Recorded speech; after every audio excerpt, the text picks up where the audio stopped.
Muy buenas noches, bienvenidos y bienvenidas todos sean a esta transmisión referente al ciclo de conferencias a 500 años de la Noche Triste, crónica de una victoria mexica del Museo del Templo Mayor.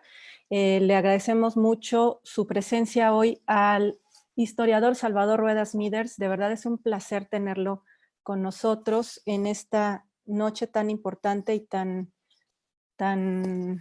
pues llena de eventos que ocurrieron hace 500 años, pero que siguen teniendo un influjo tan importante y tan interesante en nuestras vidas actualmente.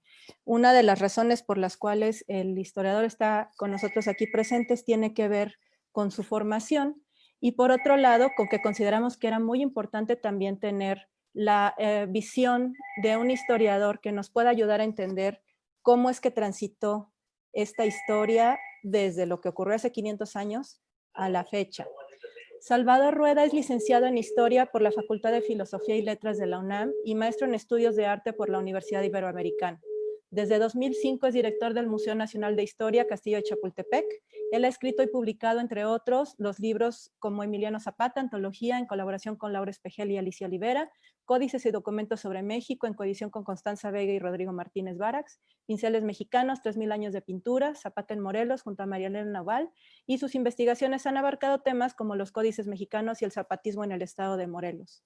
Bienvenidos, bienvenido, doctor. Muchas gracias por estar hoy con nosotros.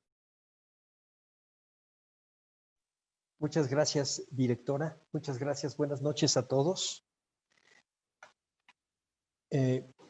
Cuando me invitó la arqueóloga Patricia Ledesma a participar en este conversatorio, lo acepté básicamente por una razón romántica.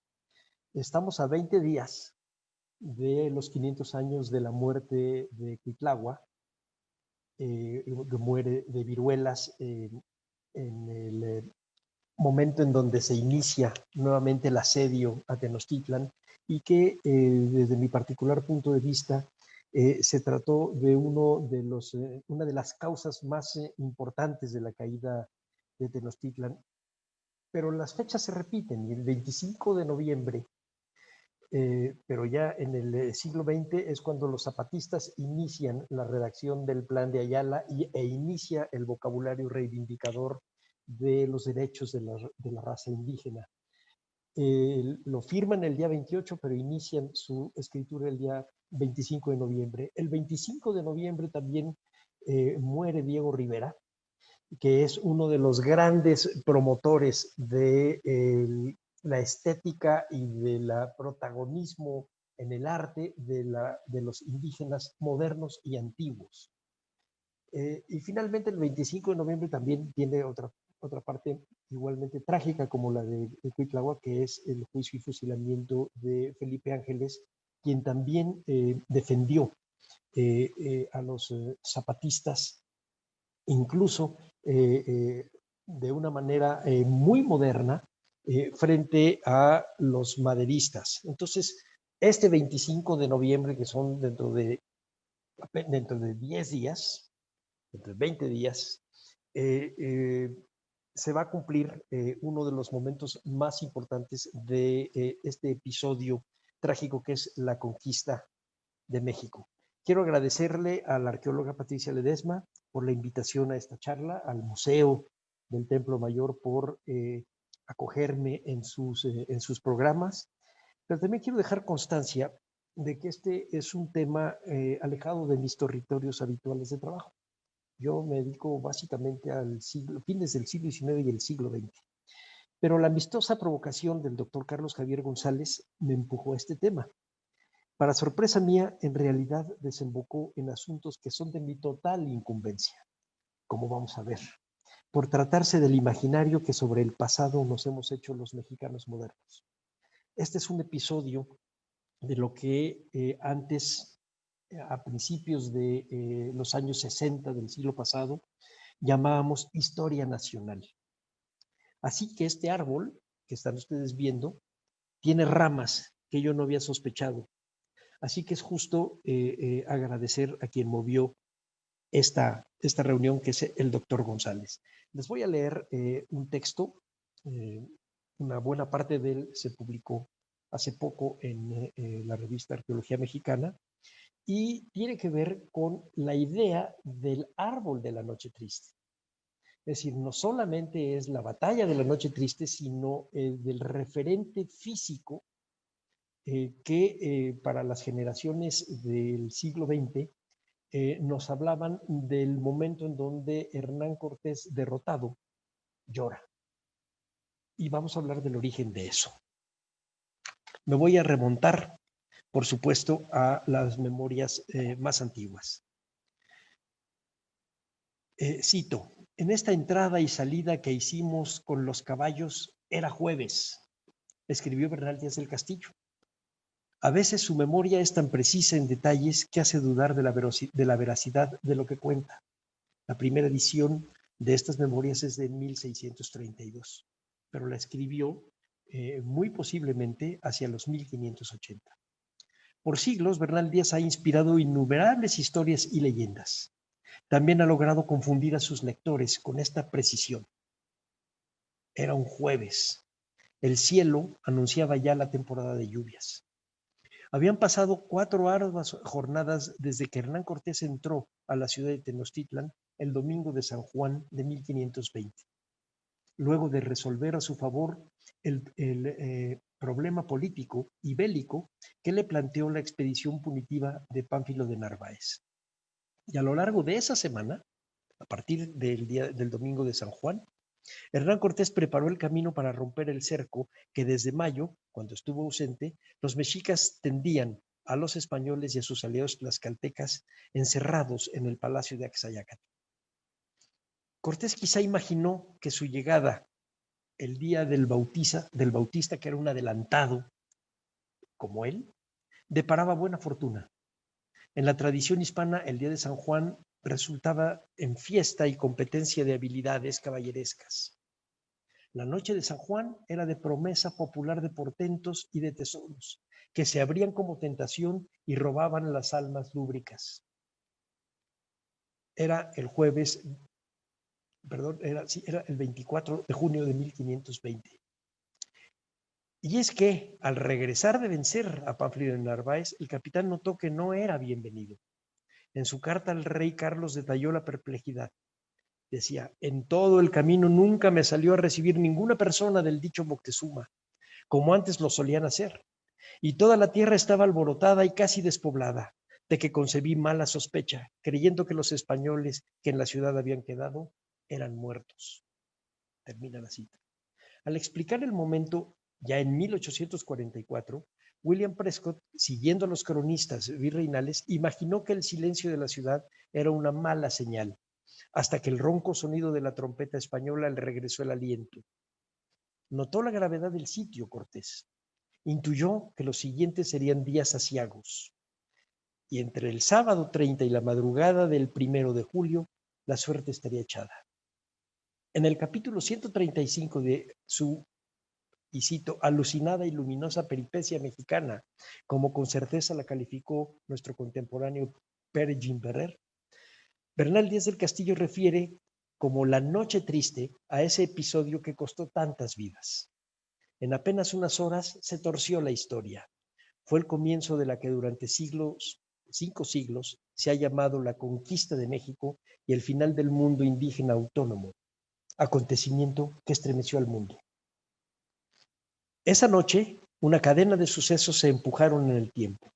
Comenzaría con la muerte de Moctezuma, hasta la derrota y muerte para muchos españoles y guerreros indios, para los rehenes del estirpe de Moctezuma y para los anónimos macehuales tlaxcaltecas, combatientes y cargadores del oro saqueado. Decía el mismo Pere Gimberrer, luchan, matan y mueren en una lluviosa penumbra azteca. En algún minuto del 30 de junio se decidió el desenlace. Sería el último de los infaustos días de Moctezuma el Doliente, como escribió en 1915 Alfonso Reyes. El poderoso Huaytlatoani, Moctezuma, Xocoyotzin y los rehenes de la élite mexica y texcocana, hombres y mujeres, fueron asesinados. Es posible que el miedo, más que el cálculo militar, fuera lo que movió los filos españoles que degollaban o traspasaban las carnes sin defensa de los cautivos. Seguramente los hispanos sitiados no temían a la muerte más que los indígenas. Pero los europeos cargaban con ese miedo que atravesó por siglos el alma cristiana de conquistadores y colonos. El temor especial en las entrañas, el temor a ser devorados. Porque, ¿dónde estarían sus restos el día final de los tiempos, cuando los fieles difuntos se levantarían de sus tumbas? Así escribió Diego Durán, cito, que les habían de comer sus carnes y no se les había de escapar ninguno, llorando muchos de ellos amargamente, se quejaban de don Pedro de Alvarado por la matanza a toda la flor de México, causa de la rebelión mexica. Durante semanas, el ejercicio de las armas y de las mentalidades mantuvo la tensión entre sitiadores y sitiados. Cercados, cito, de indios más que de hormigas, entre proyectiles y piedras que les herían y los gritos y percusiones españoles e indígenas aliados, también enfrentaban a sus propios fantasmas. La magia era un instrumento de guerra. Los asediados se quejaron que por las noches los agotaban apariciones terribles. Se decía que el nuevo dirigente, Cuitlagua, mandó llamar a todos los viejos de las provincias, cito, a todos los viejos de las provincias y encantadores y hechiceros para que los asombrasen y les mostrasen algunas visiones de noche, y para que allí muriesen de espanto. Una vez veían cabezas de hombres saltando por el patio, otras veces veían andar un pie solo con su muslo, otras veces rodar cuerpos muertos, otras veces veían y oían aullidos y gemidos de suerte que ya no lo podían sufrir, las cuales visiones antes que esta historia me lo declarase, me lo contó un conquistador religioso, espantándose de las visiones que entonces vieron. Termina la cita. El sitio era tan estrecho, según afirmó el mismo Fray Diego Durán, que aún un pájaro no podía entrar sin ser visto. El desgaste físico y mental llegó al extremo. También el desprendimiento de la vida por cansancio y desesperación. Pelearon con todo lo que tenían, mataron y murieron. Dos grupos guerreros, que sumaban miles en ambos bandos, se enfrentaron sin dar tregua. Unos, los hombres del hierro y de caballos, se retiraban con botín de oro y joyas. Cito, vacíos de armas y cargados de oro, como decía Diego Durán. Los mexicas, quizás, buscaban vindicar al gobernante, a los sacerdotes muertos por Pedro de Alvarado en el Templo Mayor, a los que sin duelo ni piedad cristiana los acuchilló y mató, como escribió Prescott. Pero también quizás por el orgullo quebrantado. La del 30 de junio y 1 de julio de 1520 fue noche cerrada, tormentosa, de tempestad, de aire y de granizo, apuntó Durán, de niebla y llovizna poco antes de la medianoche, recordó Bernal Díaz, quien participó en esa batalla. Noche sin consuelo. No podían saberlo, pero hacia el amanecer la historia habría invadido sus vidas. También germinaron las leyendas. La primera se fraguó antes de salir del palacio sitiado. Fernando de Alba Iztlizóchitl, un cronista virreinal, menciona que en trance de muerte, Moctezuma fue invitado a bautizarse. El relato fue retomado por William Prescott 3 centurias más tarde, menos para la verdad que para el ejercicio de leer. El inglés era ciego, pero su imaginación transportaba a sus lectores y nos transporta todavía al teatro de la historia. Describió la escena y el ambiente agobiador de un gobernante que con ese gesto de valor recuperaba su dignidad. Imaginó las últimas palabras del gobernante Tenochca. Decía, pocos momentos me restan de vida y no abandonaré en este trance la fe de mis padres. Lucas Alamán, historiador mexicano, siguiendo a Prescott, continuó la leyenda también en 1844. Y decía, en su lecho de muerte, Moctezuma no aceptó el bautizo que le ofrecía el fraile mercedario Bartolomé de Olmedo. Otras leyendas derivaron de la guerra. Incluso las más inverosímiles tuvieron aceptación general. No importaba la exactitud. La oscuridad y las prisas nutrieron la confusión de memorias. Como todas, esta batalla nocturna sería una maraña de pensamientos y acciones, enredo que solo la memoria podía ordenar y desdoblar en relatos. Después de tomada la decisión de dejar a los rehenes, muertos, por supuesto, en el palacio de Axayácatl, se organizaría la formación de salida en el mayor silencio, en una larga columna. Así los expedicionarios de Cortés y sus aliados rompían de manera mustia el cerco que ya duraba una semana. Se dice que cuando el grupo llegó a una de las acequias, una voz femenina alertó a la guardia somnolienta. les gritó: ¿qué están haciendo? Se escapan. Con signo contrario, en 1900, el escritor Heriberto Frías dio cuerpo a esta leyenda, pero haría a una Malinche agorera la protagonista del anuncio. Con Hernán Cortés a la cabeza, unos 3,000 hombres y un puñado de mujeres indígenas salieron con prisa de la casa de Axayacatl, que para entonces debía tener el aspecto de un campamento militar y como bastión enemigo fue tratado. Quisieron llevarse todo el oro y las joyas que algún caballo cojo y los españoles pudieran cargar, síntoma de que muchos de ellos huían y no pensaban en el regreso como conquistadores. En las acequias del poniente de Tenochtitlan cayeron, muertos o cautivos para el sacrificio, miles de combatientes de los dos lados.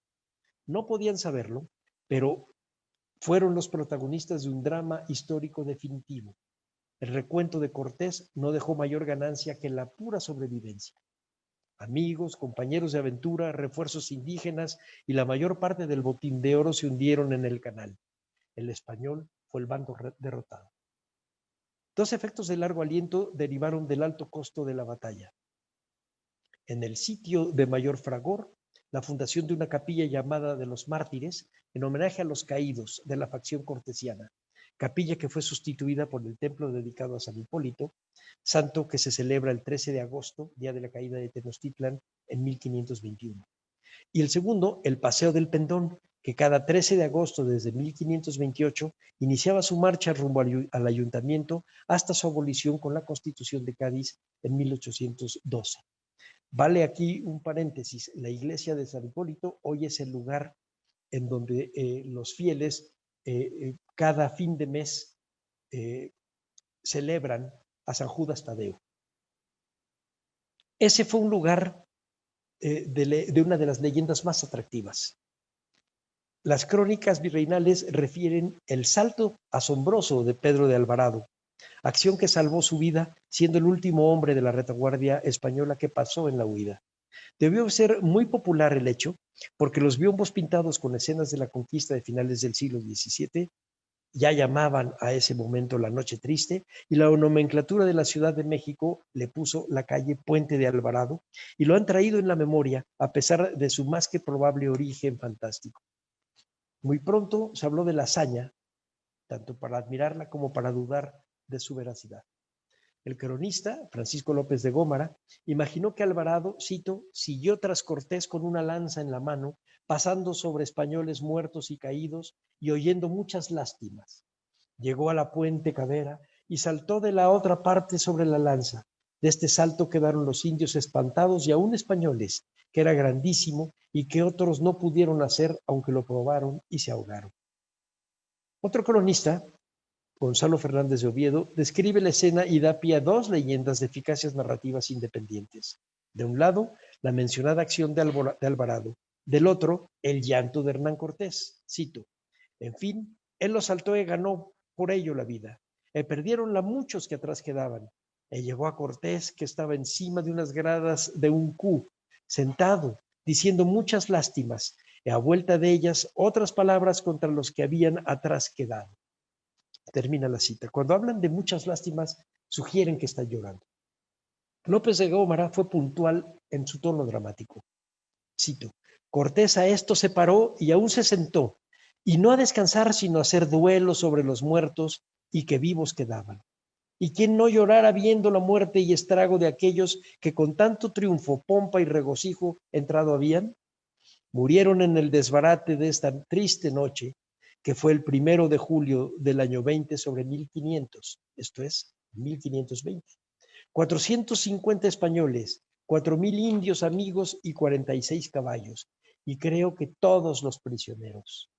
Quien dice más, quien dice menos, pero esto es lo cierto: de los nuestros tanto más morían, cuanto más cargados iban de ropa y de oro y joyas, porque no se salvaron sino los que menos oro llevaban y los que fueron delante o sin miedo, por manera que los mató el oro y murieron ricos. Cabe aquí decir que el llanto no era una costumbre extraña. Españoles e indígenas apelaban a las lágrimas para mostrar distintos sentimientos, como humildad y homenaje. Por muy brutales que hoy nos parezcan muchas de sus conductas, la tristeza no era un sentimiento que se guardara en la intimidad. En la tercera carta de relación, fechada el 15 de mayo de 1522, Cortés explicó al rey que la muerte en sacrificio de Juan de Yuste fue doloroso. Decía que sin duda fue cosa para quebrar el corazón a los que lo vieron. Así que las lágrimas de Cortés esa noche de derrota no debieron sorprender.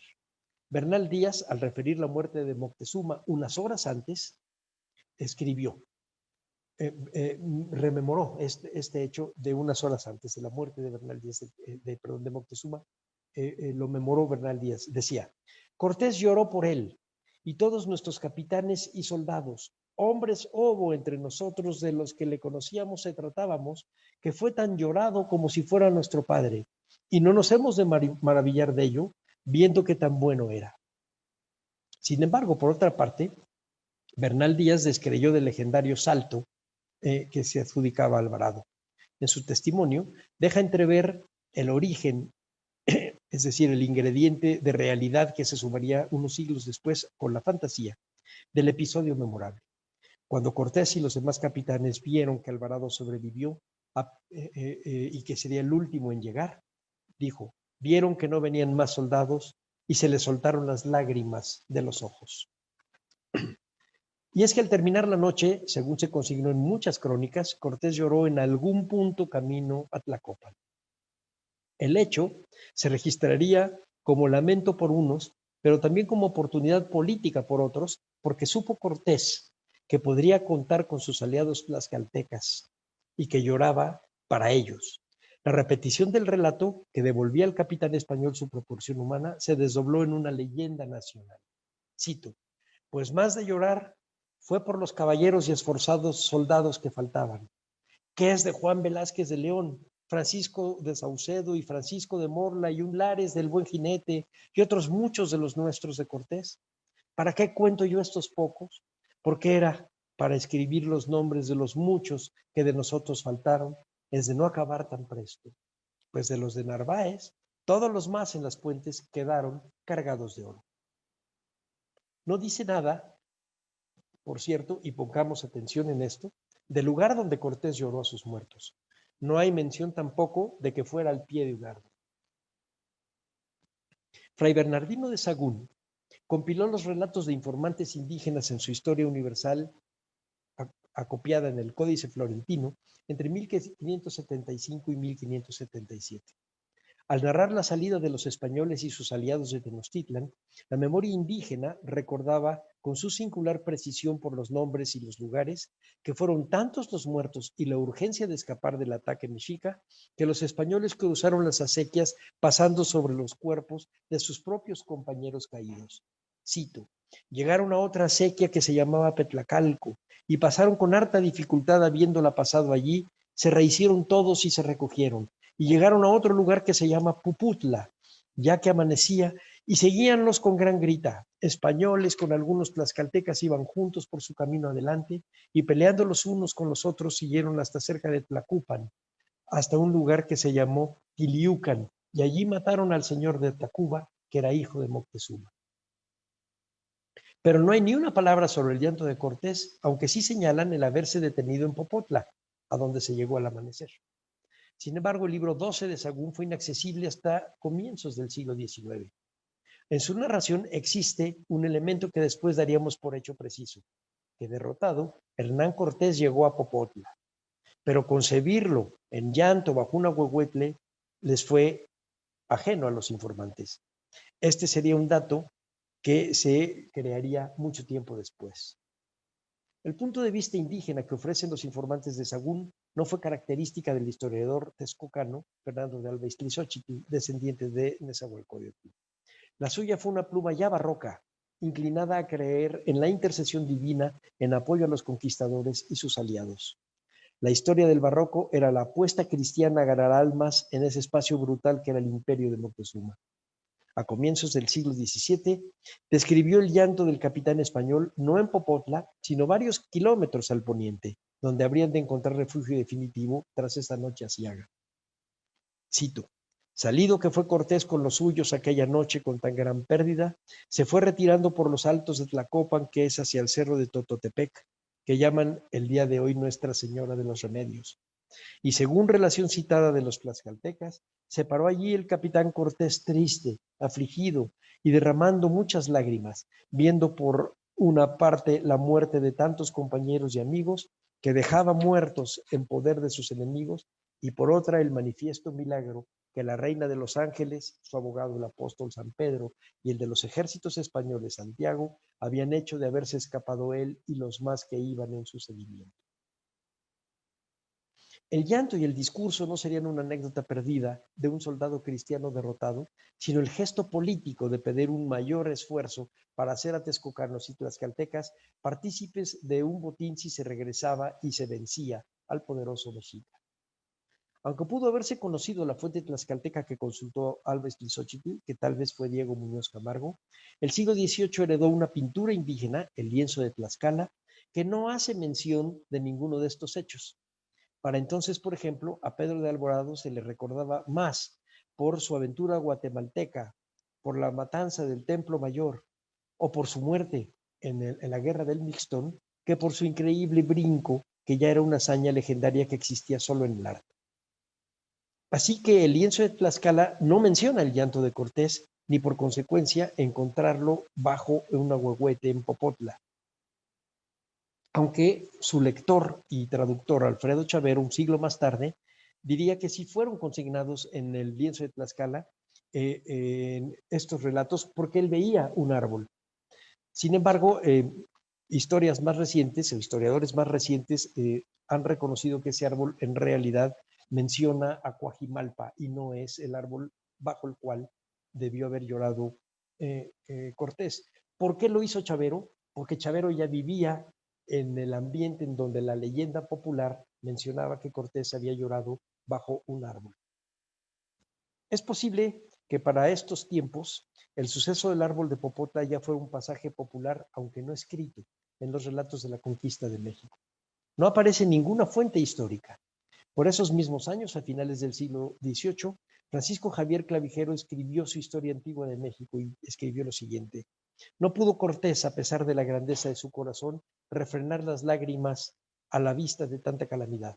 En Popotla, aldea próxima a Tlacopan, se sentó sobre una piedra, no ya a descansar sus fatigas, sino a llorar la pérdida de sus amigos y compañeros. Clavijero llevó al exilio italiano sus notas y su memoria. El llanto en Popotla ya debió ser aceptada en la segunda mitad del siglo XVIII, pero no así el ahuehuete, ese testigo vegetal cuya aparición en escena de los libros de historia debió esperar un poco más.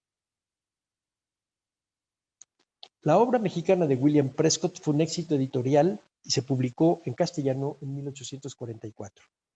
Abrevó de los cronistas y los historiadores. En su prolijo relato recogió hechos y sentimientos de sus lecturas de Oviedo, Alba Esplizóchitl y Gómara. Sintetizó ideas, recreó circunstancias y palabras, gestos y diferencias de las civilizaciones confrontadas.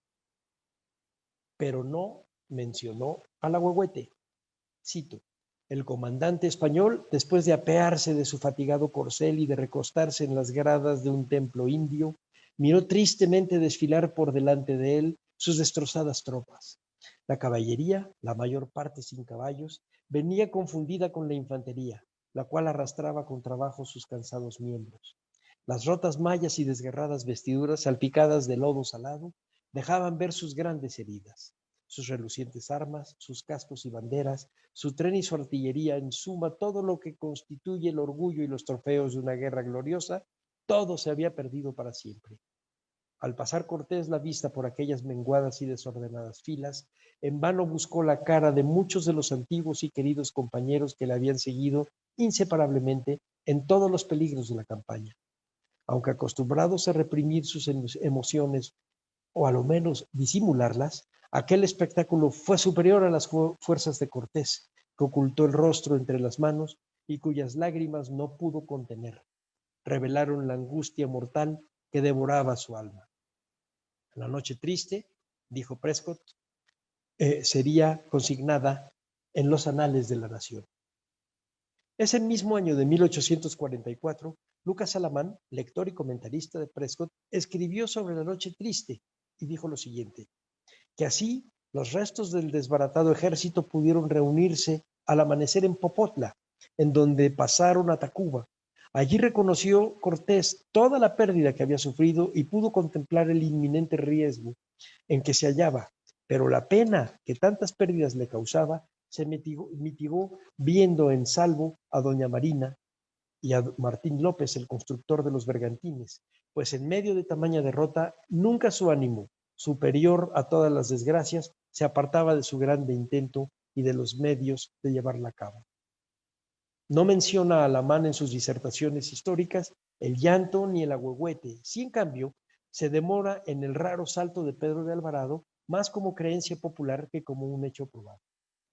40 años más tarde, es decir, hacia los 1880, Alfredo Chavero mencionaría esta legendaria acción como poco creíble, pero ya alude como popular la leyenda del llanto bajo el árbol de Popotla.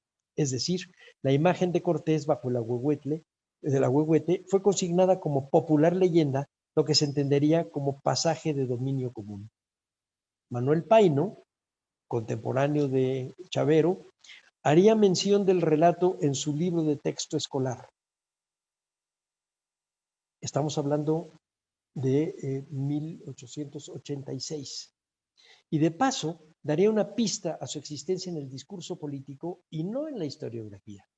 Luego de la penosa huida, escribió, la tradición dice que Cortés se sentó debajo del hermoso y venerable ahuehuete que existe hoy en el pueblo de Popotla y al cual se le ha puesto una reja que se estrenó el 21 de septiembre de 1873. Debajo de la sombra de ese árbol secular, Cortés pensó un momento en toda la extensión de su infortunio, se cercioró de la muerte de sus más fieles y valerosos amigos y contempló los sangrientos restos de su ejército. Las lágrimas vinieron a los ojos de este rudo capitán y en aquel instante pareció que le abandonaba toda la energía y vigor que le habían acompañado en su empresa. Este suceso se conoce en la historia con el nombre de la Noche Triste. En algún momento de las poco más de 4 décadas que median entre los estudios de Alamán y el de Chavero, y el ahuehuete de Popotla se incrustó rotundamente en la historia oficial de la conquista, como vemos en el libro de texto de Paino. En 1885, el paisajista José María Velasco trasladó a un lienzo el árbol legendario en su entorno presente. En esos años, la creencia popular se transformó en certeza histórica que heredaría el siglo XX. ¿Por qué se le pone una reja en 1873? ¿Qué estaba defendiendo? Estamos hablando de un año después de la muerte de Benito Juárez y 6 años después del fusilamiento de Maximiliano y la salida de las tropas francesas. El árbol de la Noche Triste se vuelve un símbolo en contra de la invasión y en contra de la intervención extranjera en México.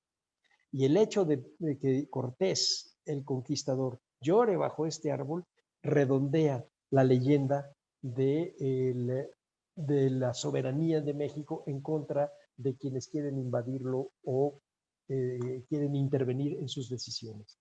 En esas mismas fechas, 1880, se levanta el obelisco a los cadetes que cayeron en septiembre de 1847 en el castillo de Chapultepec en la invasión americana. Exactamente en esos mismos años. En esos mismos años se va gestando la leyenda de los niños héroes. Entonces, junto con la leyenda de Hernán Cortés llorando en el primer episodio de la historia con la derrota española, se hace un obelisco y se inicia la leyenda de los niños héroes, los que tuvieron la voluntad de enfrentar al enemigo norteamericano y de sacrificarse por él. Alfredo Chavero escribió una puntual historia de la conquista. Decía, amaneció el sábado 30 de junio. La imaginación recreó, aderezó los tonos legendarios de los lectores de una historia que tendía un hilo entre el pasado remoto y el siglo XIX. Decía, se cuenta que Cortés, recostado en el ahuehuete de Popotla y viendo pasar los restos desbaratados de su ejército, lloró de rabia y de dolor. Y por esto se llama a ese ahuehuete el árbol de la Noche Triste. Mas tal suceso no pasa de una leyenda popular. Popotla quedaba aún dentro de la laguna y hasta allí llegaron los indios en canoas batiendo a los españoles, como se ve en el lienzo de Tlaxcala, donde se marca el lugar precisamente con el árbol. El señor Orozco, se refiere a Orozco y Berra, cambia el lugar de la escena. Dice que Cortés descabalgó de su caballo ya en Tlacopan, sentándose abatido en las gradas del Teocalli, en espera de los últimos rezagados que pasaron todavía, aunque pocos, despedazadas las armas, maltratados, sosteniéndose a duras penas contra el cansancio y las heridas, que en el recuerdo de cuántas desgracias le habían acontecido aquella infausta noche, no pudo menos de conmoverse y derramó algunas lágrimas. Pero termina diciendo: nosotros no creemos buenamente que lloró Cortés. Con todo, la popular leyenda aseguró el éxito cuando el relato se dirigió a lectores que mirarían hacia un horizonte más lejano: los niños. Los niños nacidos los últimos años del siglo XIX y quienes repetirían la fábula 6 o 7 décadas ya del siglo XX. Uno de los métodos para que esto ocurriera pudo ser el ensayado por la eficaz conjunción de literatura y artes gráficas en la didáctica de esos tiempos. En 1900, Heriberto Frías, de quien hablé al principio, puso en voz de la Malinche, esa lúcida traductora, el presagio de la historia. Decía la Malinche a Cortés: esta noche será terrible, será triste, oh, muy triste. Cuentan que Cortés oyó sombríamente las nuevas palabras de aquella inteligente Malinche. La ilustración de la portada del fascículo La noche triste en Tenochtitlan, de la mano de José Guadalupe Posada, muestra jinetes e infantes en retirada durante la tormenta. Caminan en el agua y se adivina que no es un caminar glorioso. Cito: y así fueron caminando en las tinieblas, huyendo, escapando, creyendo encontrar protección a su fuga de la imperial México, en las sombras de aquella noche triste. Noche triste le llamaban, pero aún no sabían lo que la suerte contraria les reservaba. Ah, lo que iba a sobrevivir era sin nombre, inaudito, formidablemente espantoso. Les escribía Heriberto Frías a los niños. Y entonces dejaba esto en suspenso para que compraran el siguiente fascículo. Y ese siguiente fascículo fue dedicado al episodio que la Malinche de Frías presagió. Se llamaba El llanto de Cortés o el árbol de la derrota. Y con eso se preparaba el lector a la explicación del quebranto. El conquistador, con la cabeza echada para atrás, se tapa el rostro con la mano izquierda mientras sostiene la espada rendida con la derecha. Llora de pie ante el tronco grueso de un árbol. La leyenda del llanto de Cortés bajo el ahuehuete de Popotla era entonces una de las lecciones infaltables. Y esa fidelidad en los jóvenes lectores de Frías sería tal vez la explicación de supervivencia en el resto del siglo y entre las generaciones siguientes. Y ese mismo asunto vemos hoy todavía a la leyenda histórica de los niños héroes. Son los mismos niños los que buscan, cuando vienen aquí a Chapultepec, el lugar a donde pelearon y cayeron los niños héroes. Y ellos van repitiendo y van haciendo eficaz esta leyenda histórica con su peso simbólico y con la importancia que las leyendas tienen para el sentimiento y la conciencia nacional. Al igual que otras plumas como la de Frías, los relatos con escenografía prehispánica y colonial tuvieron un lugar común en la imaginación histórica general de los siglos XIX y XX, que combinaba fantasías y hechos del pasado por igual. Los niños que crecieron con estas historias serían los ciudadanos y gobernantes del México revolucionario del siglo XX. Su huella se notaría en la importancia que le dieron a la historia como rama del saber indispensable en la educación básica. ¿Quiénes pudieron ser esos niños lectores que posteriormente influirían en la educación del siglo XX? Diego Rivera tenía 14 años al doblar el siglo. Alfonso Reyes, 11. Martín Luis Guzmán, 13. Miguel Covarrubias y Jorge González Camarena nacieron en la primera década del siglo. Rivera pintaría de diversas formas a Cortés y a Cuauhtémoc. Reyes escribiría en 1915 su visión de la náhuatl apenas antes de ser violentada por Cortés y sus hombres. Martín Luis Guzmán encabezaría la Comisión Nacional de Libros de Texto Gratuitos al comenzar la década de 1960. De esta forma, se entiende mejor que en el primer libro de Historia y Civismo de tercer año de la Comisión de tercer año de primaria de la Comisión Nacional de Libros de Texto Gratuitos, publicado en 1962, se explicaba que Cortés y sus hombres, cito, iban saliendo a oscuras y con sigilo cuando se les descubrió, y atacados con furia por todas partes, su derrota fue completa. En la huida perdieron muchos hombres, entre españoles e indios aliados, unos muertos y otros prisioneros, y tuvieron que dejar buena parte de las riquezas que llevaban. Cortés tomó rumbo a Tacuba. En ese lugar pasó revista a sus tropas.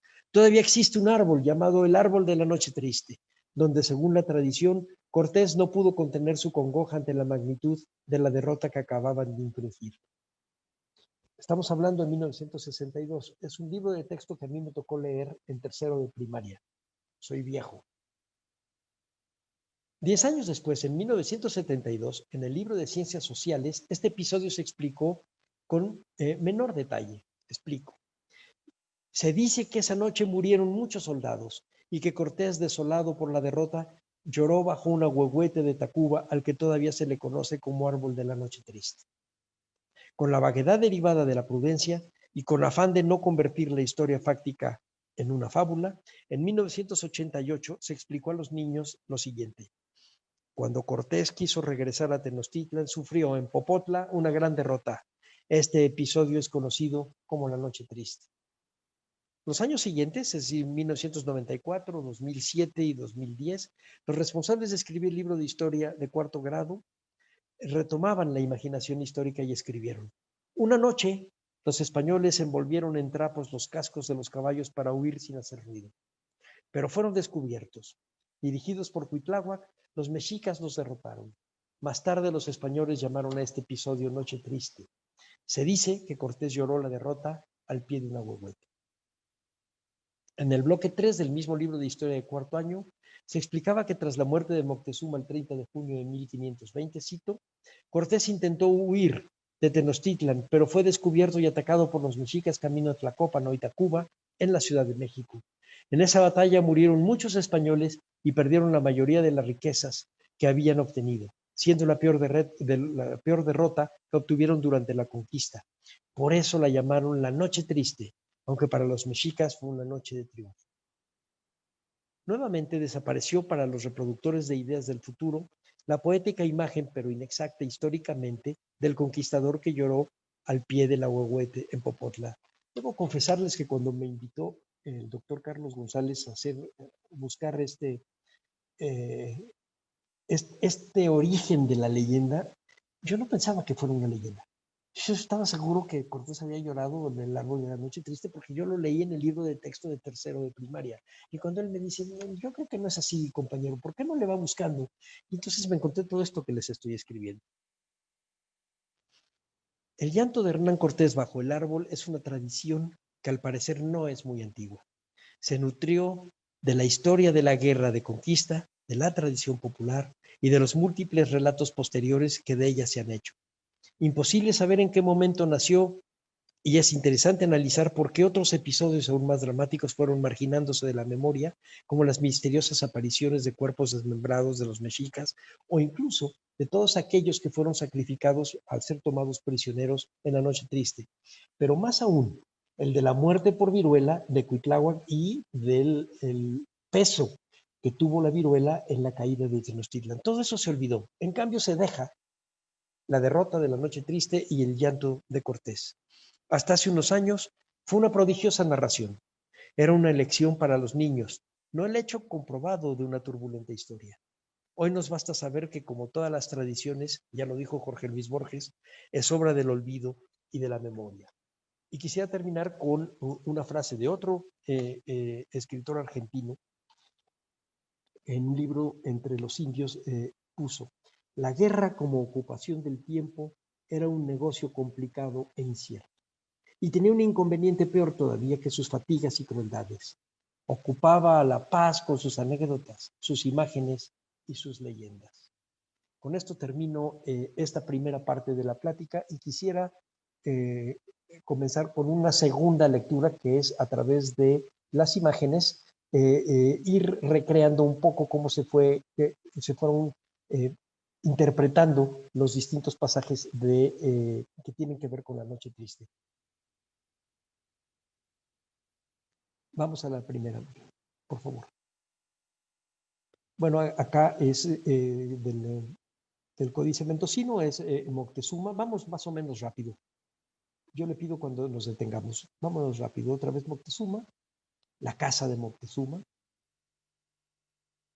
Así es como lo veían los tlacuilos y los artistas indígenas, pero ya educados por los españoles desde el siglo XVI.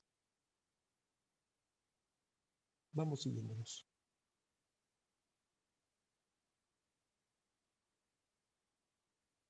Y este ya es del siglo XVIII, de un Techaloyan.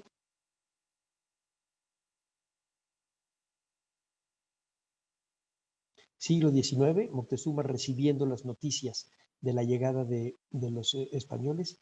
Esta es la cueva de Zincalco. La puse porque está aquí abajo en Chapultepec y porque tiene que ver con la leyenda de la muerte de Moctezuma. Diego Durán explicaba que Moctezuma, cuando vio la aparición de un cometa, se apesadumbró. Y entonces llamó a los adivinos y a los agoreros a que le dijeran qué quería decir la aparición de este cometa, junto con otros sueños y otras cosas que Patti Ledesma podría explicarnos un poco más tarde. Y entonces los manda al Zincalco a buscar al habitante de esta cueva que es un pasaje hacia el inframundo acuático y el lugar de donde se guardaban los granos de maíz primordiales.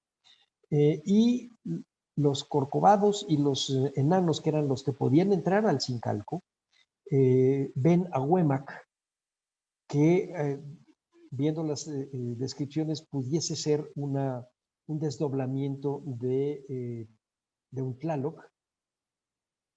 Le dice, bueno, si va a venir para acá, no es un lugar de gusto, aquí se batalla, se sufre, pero si quiere que venga.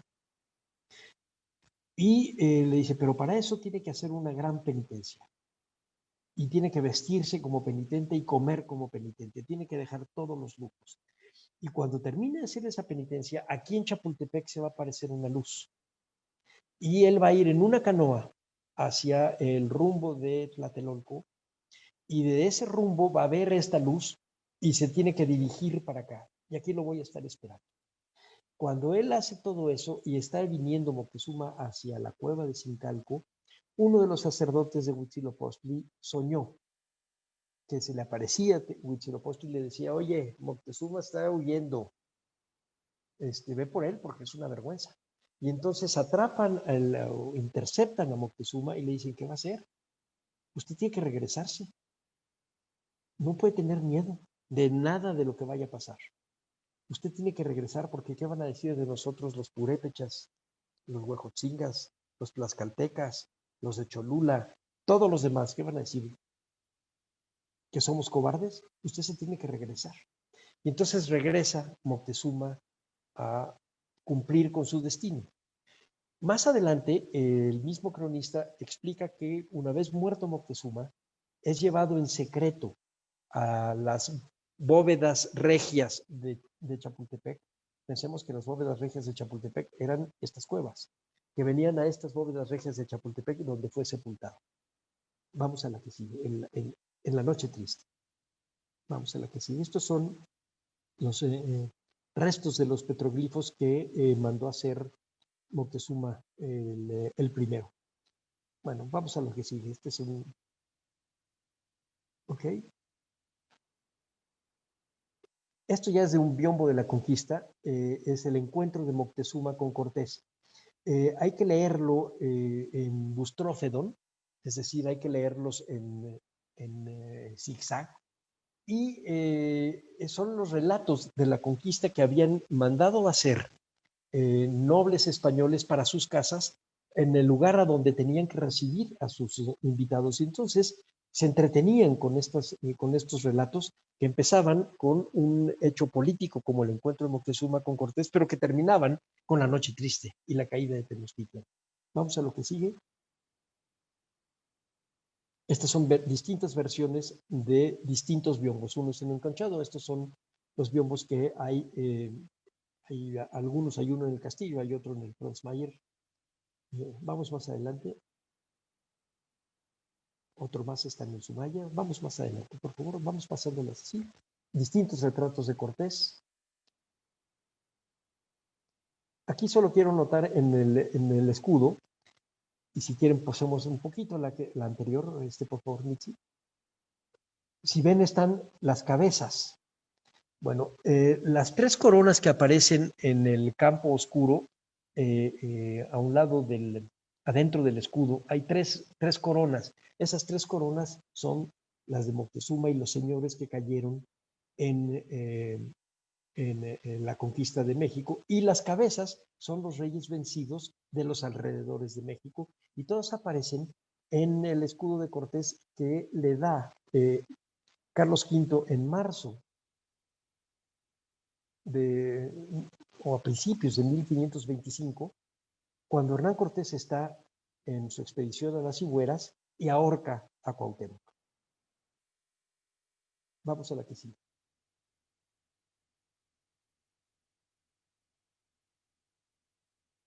Las que siguen, vamos un poquito más a prisa y yo le pido cuando nos detengamos. Ahí están las tres coronas y las cabezas.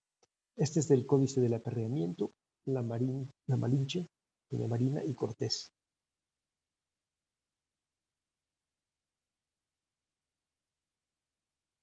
Lienzo de Tlaxcala. Estos son los grabados que hace Posada a la Biblioteca del Niño Mexicano con los textos de Heriberto Frías en 1900. Vamos a lo que sigue. Este es el escudo. Está, como lo vieron en algunos de los anteriores, está en las pinturas tanto de los códices como las pinturas del siglo XIX. Este escudo se dice que fue uno de los regalos que le hace Moctezuma a Hernán Cortés y que envía a la corte de Carlos V. En 1864 Maximiliano lo trae de regreso como parte de la parafernalia del emperador, tratando de ligar la historia del emperador Habsburgo de 1864 con la de Moctezuma, pero además también con la de los Habsburgo de Carlos V. Vamos a la que sigue. El Zompantli. El Zompantli visto por Sagún. El de Tecuac, que está aquí en el castillo de Chapultepec.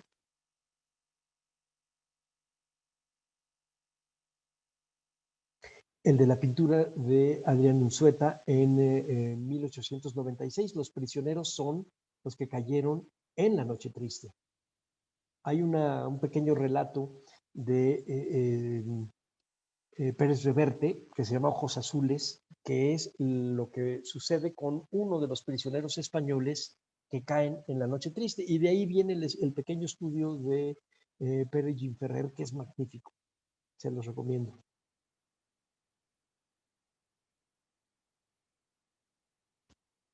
Como lo hacía, lo imaginaba.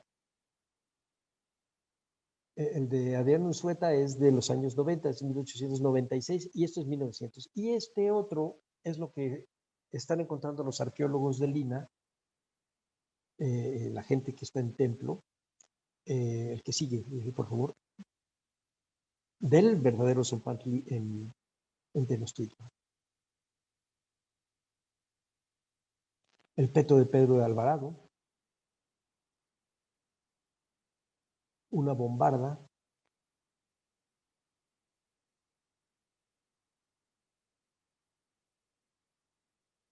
este es el busto que hacen de Hernán Cortés en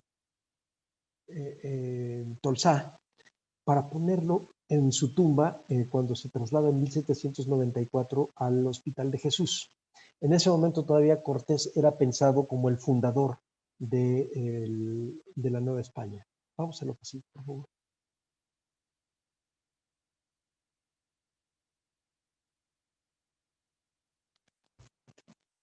$50 años después, Diego Rivera lo pinta así. Han cambiado los signos y han cambiado las maneras de ver la historia. Acá arriba, en donde está una bandera con un águila cayendo, está mostrando a ese, está mostrando a Cuauhtémoc. Y tiene una onda en la mano, si la pueden ver, esa onda con la piedra, porque con esa onda, con la piedra, mata, de acuerdo a la descripción y a la leyenda virreinal, mata a Moctezuma. Es decir, los españoles nunca dijeron que los mataron ellos, sino que fue Cuauhtémoc el que los mató. La realidad es que lo mataron ellos. Vamos a lo que sigue.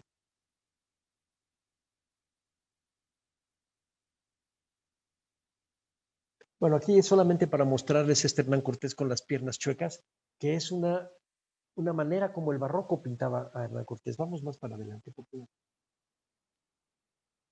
Aquí está en el biombo. Lástima que no lo voy a alcanzar a ver, pero en la parte de abajo, en el centro, así, si manda su flecha un poquito más hacia su izquierda, un poquitito más, ahí está, ahí, un poquito más, ahí está Moctezuma, y abajo está Cuauhtémoc con la onda, un poquito más a la derecha.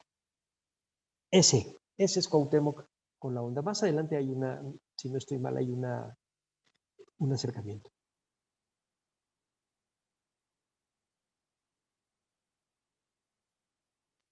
Bueno, esta es una escena barroca de cómo se concebía la conquista, muy teatral.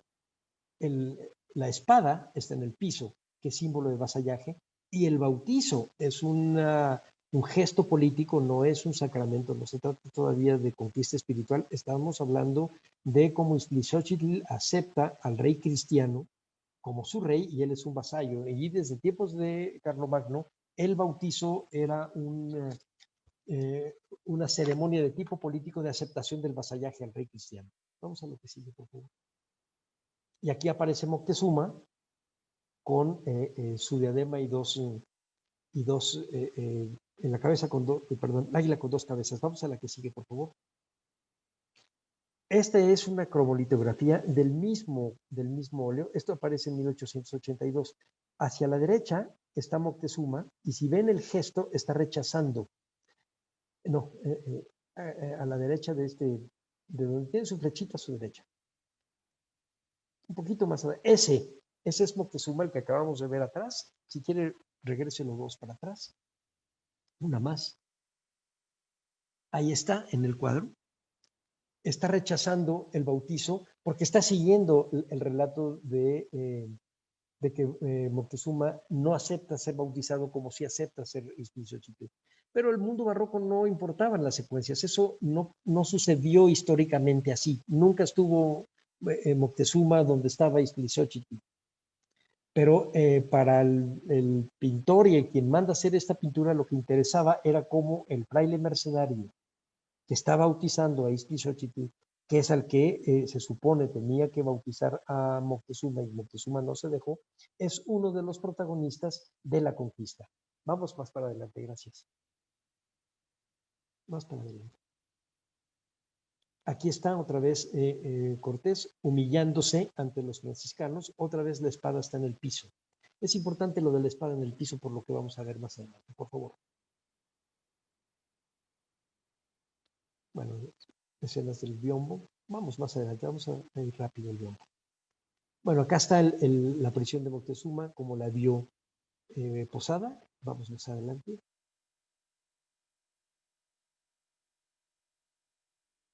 La muerte de Moctezuma, de acuerdo a la leyenda, a los relatos virreinales. Vamos más adelante. El llanto de Cortés. Y acá está un boceto del ahuehuete, ya de los años 80, por Posada, perdón, por José María Velasco. Vamos más adelante. Aquí está el óleo, del cual el boceto era el estudio preliminar. Ya para este momento, pero vean ustedes, no hay nada que separe al hombre del ahuehuete, y vean el tamaño del ahuehuete. Ya para ese momento era considerado como el lugar donde había llorado Cortés. Vamos más adelante, por favor. Bueno, aquí vamos a ver distintas imágenes de Hernán Cortés. Vamos más adelante. Aquí está donde Cuauhtémoc mata a Moctezuma. Vamos más adelante. Más adelante, por favor. Son las mismas escenas, pero con distintas versiones. Vamos adelante, por favor.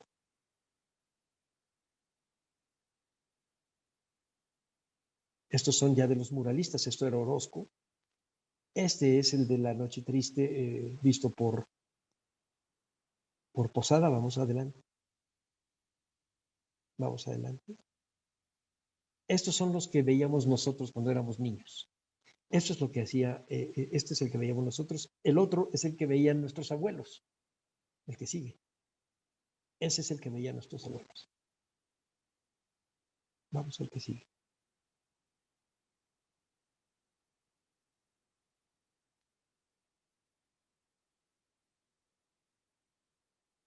Estos eran, pues eran cómics, costaban $1, salían cada 15 días.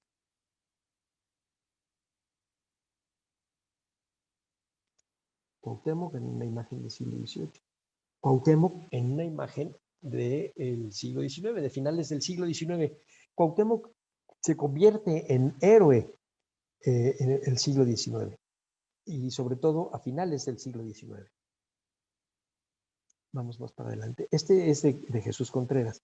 Y miren cómo lo pinta Diego Rivera. Utiliza la imagen de la onda con la que mata a Moctezuma de acuerdo a los biombos y lo pinta en un mural en la Secretaría de Educación Pública en el 3er piso. Vamos para.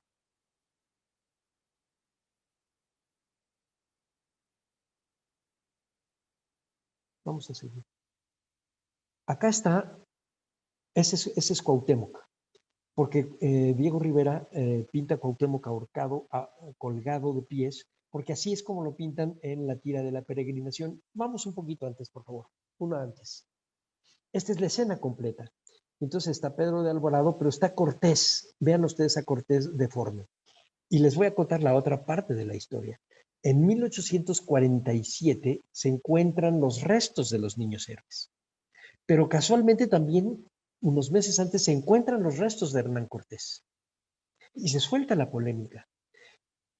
Se hace un estudio de las fotografías de los restos de Hernán Cortés y se llega a la conclusión de que era un hombre deforme por sífilis, cuando lo que habían hecho los antropólogos decía que era deforme por viejo, tenía artritis y de hecho uno de sus brazos ya no era útil, era manco, tenía un brazo seco. Pero Diego Rivera, para denostarlo, utiliza esta imagen. Él decía que nunca había visto un códice ni en ningún otro lugar pintado Diego Rivera a Hernán Cortés, que eso estaba basado científicamente en el estudio de sus huesos. Vamos más adelante. Bueno, acá está Cortés y está Cuauhtémoc arriba. Estos son los bocetos del retrato de Cuauhtémoc que hace Diego Rivera. Ese es el de Hernán Cortés. Creo que hay una diferencia. Vamos a la que sigue. Otra vez, y entonces empieza uno a ver quién es el héroe y quién es el villano. Pero vean, este es el Códice Florentino. Vean cómo pinta en el cuadro de abajo el tlacuilo indígena en 1575 a 77 a Hernán Cortés. La rodilla de Hernán Cortés se confunde con la pierna del hombre que está más adelante aprisionando a los enviados de Moctezuma. Y entonces pareciera que tiene la rodilla como una bola. Vamos a lo que sigue, por favor. ¿Ven? Y la postura y todo. Vamos a lo que sigue.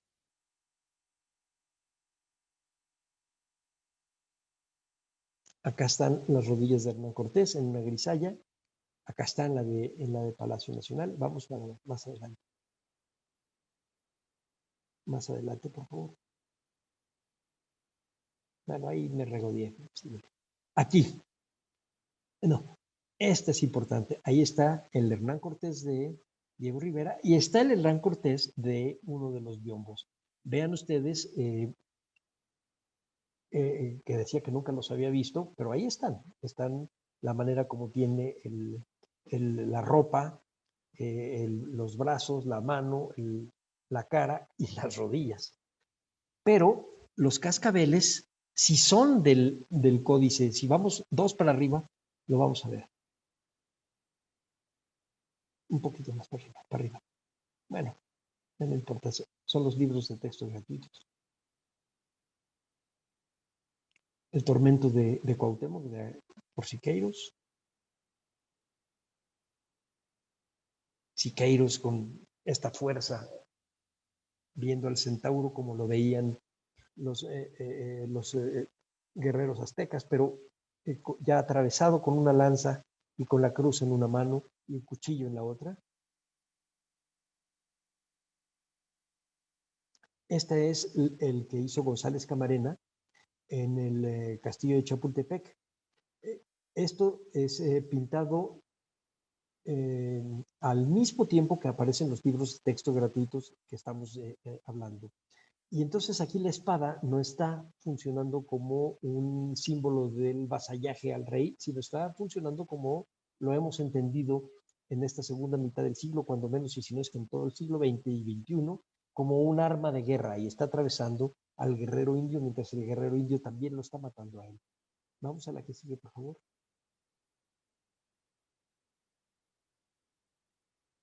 Y aquí está ya la fotografía, la más antigua que hay del árbol de Popotla. Vamos caminando estas, por favor, Mitzi. Ahí es después de 1873 cuando ya le ponen la cerca.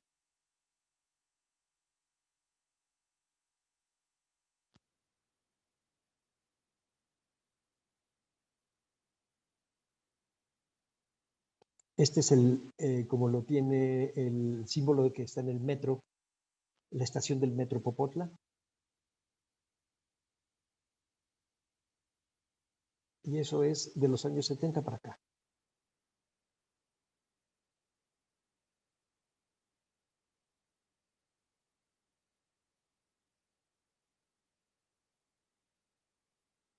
Finalmente, esta es una pintura, un óleo sobre tela del pintor Miguel Carrillo, 2004, en donde está viendo a la conquista de una manera distinta a como la vimos en nuestra generación con González Camarena, con Diego Rivera, están teniendo una interpretación distinta de lo que es la conquista. Este cuadro está también aquí en el Museo Nacional de Historia. Me parece que es el último, ¿verdad, Mitzi? Sí. Pues muchas gracias. Muchas gracias, Salvador, por esta interesante ponencia. Quizá por ahí habría 3 temas que valdría la pena que reflexionáramos. Una tiene que ver con cómo elegimos a nuestros héroes y cómo van cambiando a través del tiempo, dependiendo de los intereses históricos. Y eso yo creo que es algo bastante pertinente actualmente, que sabemos que ha habido ciertas polémicas por las estatuas que ocupan las calles de varias ciudades. Quizá otro tema que habría que reflexionar es la fuerza y el poder que tienen las imágenes y el arte para dominar el imaginario colectivo y de pronto dar de cierto algo que vimos en una imagen, pero que no está sustentada ni siquiera por argumentos científicos, y cómo la sociedad va repitiendo ciertas cosas y como dices, ¿no? Como lo vimos de niños, pues pensamos que era cierto. Y Sí. además la imagen, cómo refuerza esas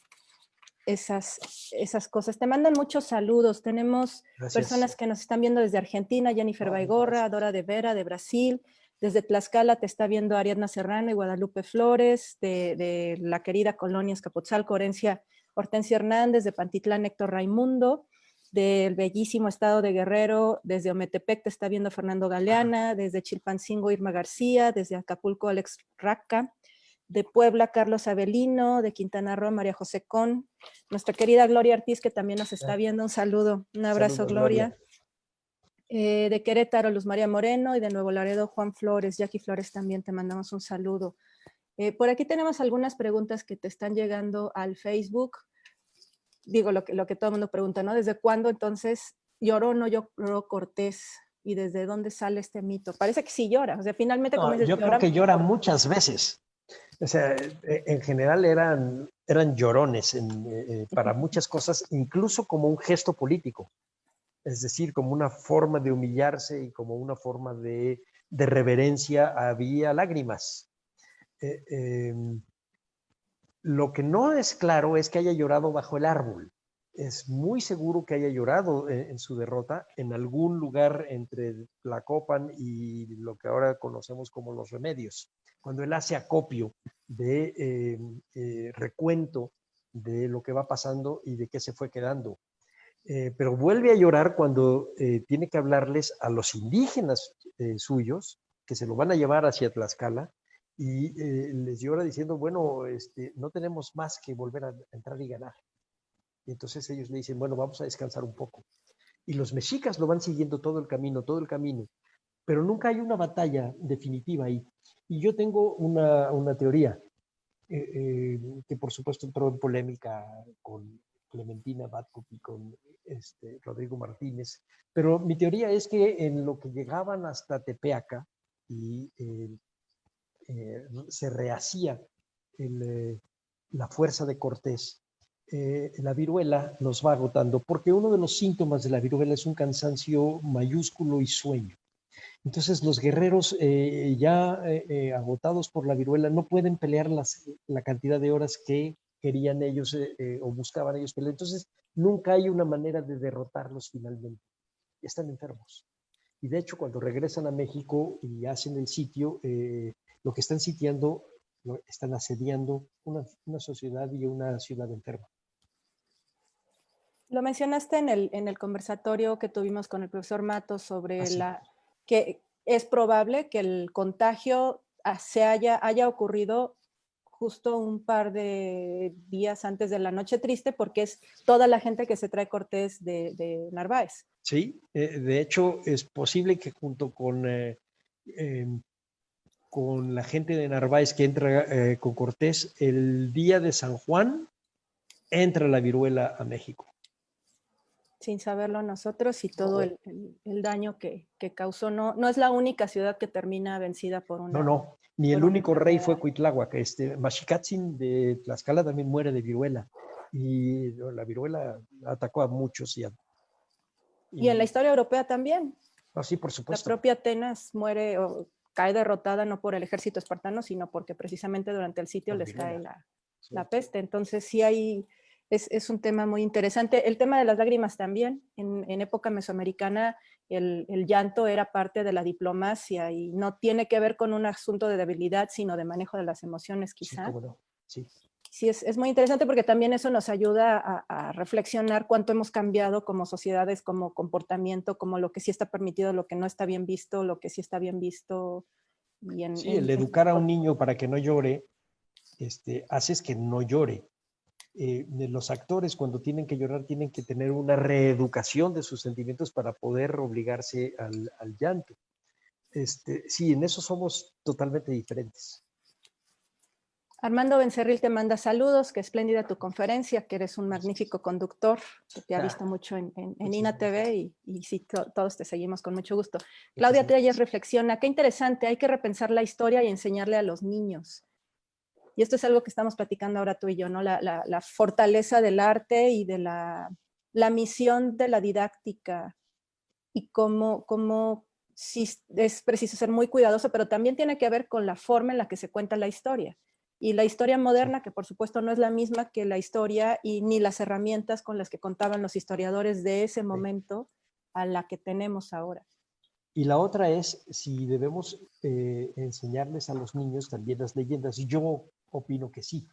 La importancia no está en saber si nos acercamos a la verdad o no, sino en la lección que dejan.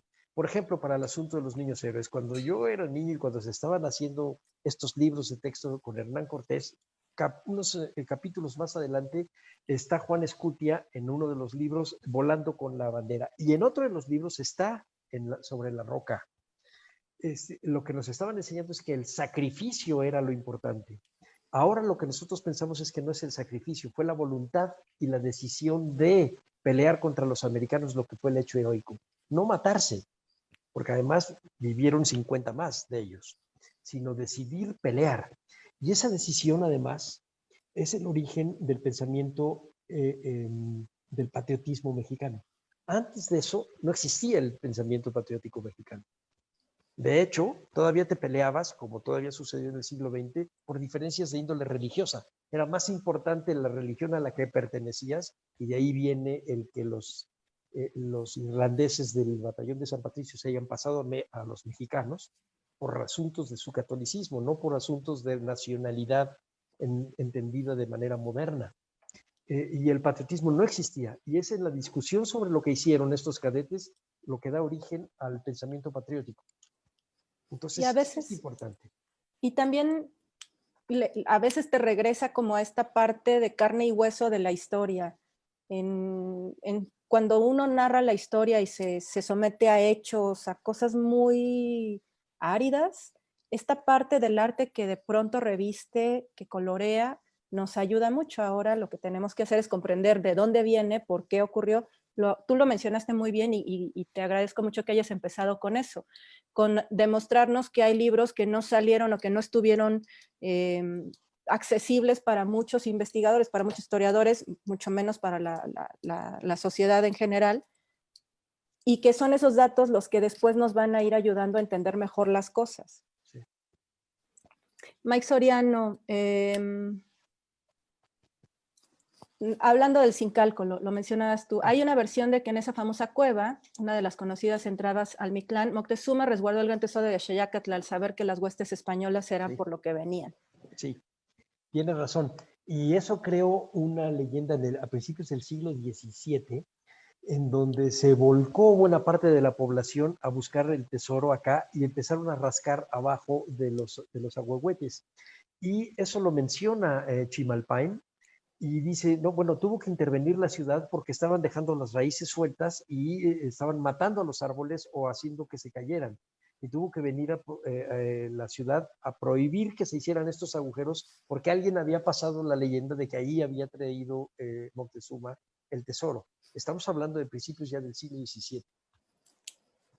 También por ahí hay un texto de González Rull que habla sobre también la búsqueda de ese famoso tesoro en Luego me lo Tlatelolco. pasas, por favor. Sí, está muy interesante, muy chiquito, porque él también le sufrió como arqueólogo de ese tema. Bueno, pues también de la muerte de Moctezuma, que lo mencionaste, Mike Soriano igual te apoya, el DEN también dice Cortés y su ejército mataron a Moctezuma. Sí.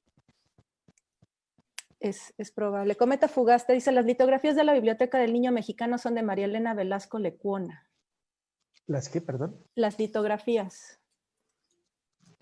Pero los dibujos eran es decir, el grabado son de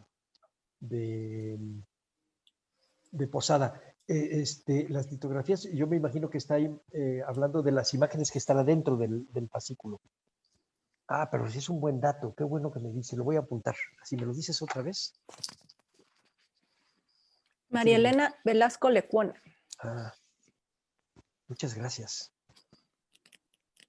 También esa facilidad de Posada por ilustrar las cosas, que seguro le viene de la ilustración que sea de las noticias, debió ser Sí. muy útil. Esta combinación entre el cuento con un grabador que puede aterrizar de su imaginación, algo fue un ejercicio que impactó a muchas generaciones más adelante. Los textos se volvieron a imprimir durante mucho tiempo.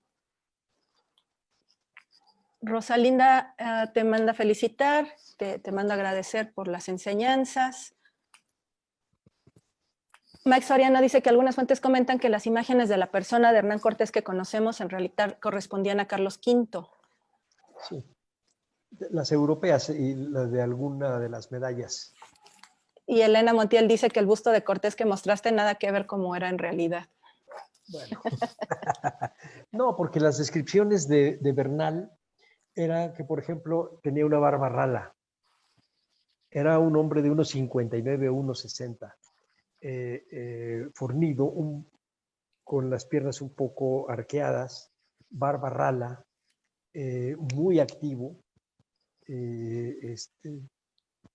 Algo debía tener para que lo siguiera tanta gente.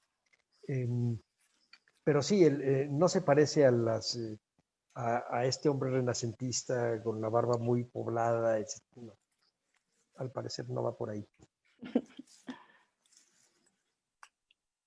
Preguntan si tiene retoños el árbol de Popotla. Ya lo platicábamos la la conferencia anterior estuvo el doctor Carlos González y Leonardo Morlet platicando sobre Sí, sobre el tema. Tuvo los hijos del árbol de la noche triste, sí. un desenlace trágico, igual que muchos elementos naturales de esta ciudad que tristemente cada vez la vemos más lejana a lo que alguna vez fue, con ese precioso lago y ese, imagínate, ese árbol era un monstruo, era enorme.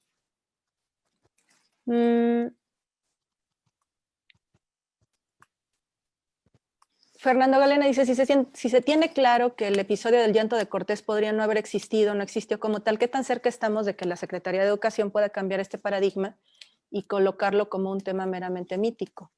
Pues yo creo que ya en la última versión que yo puse era que decía que era una leyenda popular, que eso es lo que corresponde a que tiene que hacer la Secretaría de Educación Pública. Sin embargo, lo que no estaría yo de acuerdo es que se quite, porque estos son referentes de la memoria importantes. El hecho de que se ponga como noche triste es el adjetivo que se le da a esa noche desde los primeros cronistas, hasta el hecho de ponerlo como que llora y se lamenta por esta derrota, nos sirve mucho para explicarnos a nosotros mismos. No importa que no haya sido cierto. Las leyendas tienen una función histórica. El peso simbólico de las cosas tienen una función histórica.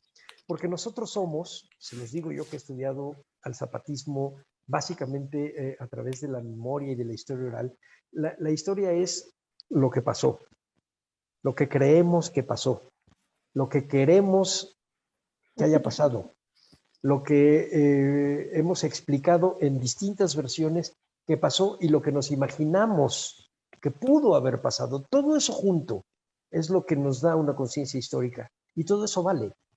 No somos tan positivistas de pensar que solamente los acontecimientos tal como sucedieron son los que nos explican ahora.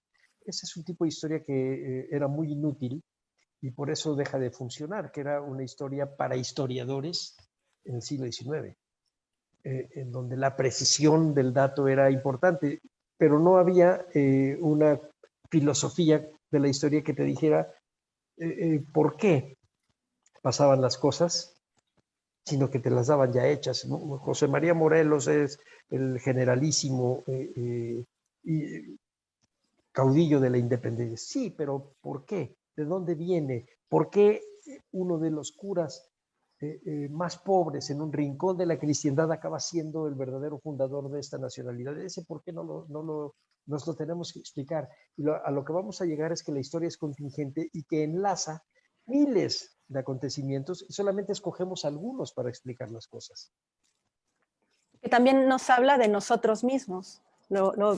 lo mencionaste, ¿por qué elegimos ciertos episodios y no elegimos otros? O le damos mayor peso a la razón de ser, pero eso más que hablar de ese otro, habla de nosotros, de lo que nos interesa ahora explicarnos, comprendernos, de en qué centramos nuestros ojos y nuestro corazón a veces también. Sí, y si la tendencia digamos, oficial de la historia hoy es volteemos también a ver a los olvidados de la historia, cosa que me parece muy justa, pero tendríamos que voltearnos a ver a todos, tampoco discriminar. Y entonces, el zompantli ese que acabas tú de tener ahí en tus lares de Templo Mayor, que mostramos lleno de lodo, esos son gente que muere por asuntos rituales de las que no sabemos nada. Esos también son olvidados y entonces hay que rescatarlos en realidad a todos.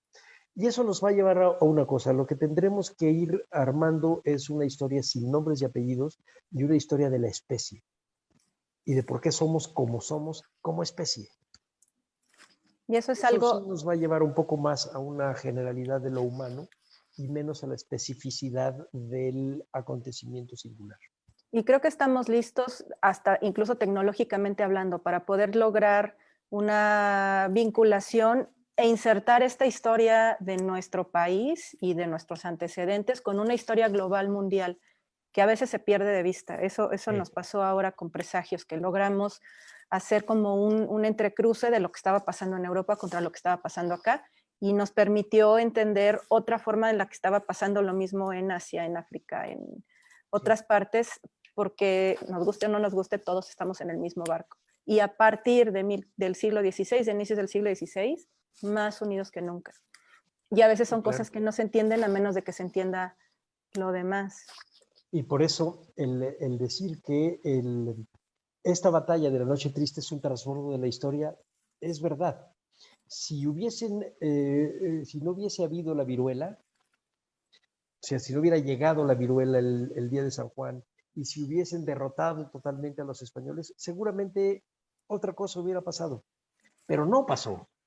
Y lo que pasó en esa noche ató a los mesoamericanos con la historia mundial, con una enfermedad por un lado y después con instituciones políticas que 2 años después se empiezan a aplicar acá y con vasallaje. Y no olvidemos que hasta el mismo Cuauhtémoc tiene una ordenanza en donde separa, una ordenanza al estilo de la justicia española, en donde separa los derechos de Tenochtitlan de los derechos de Tlatelolco sobre el agua.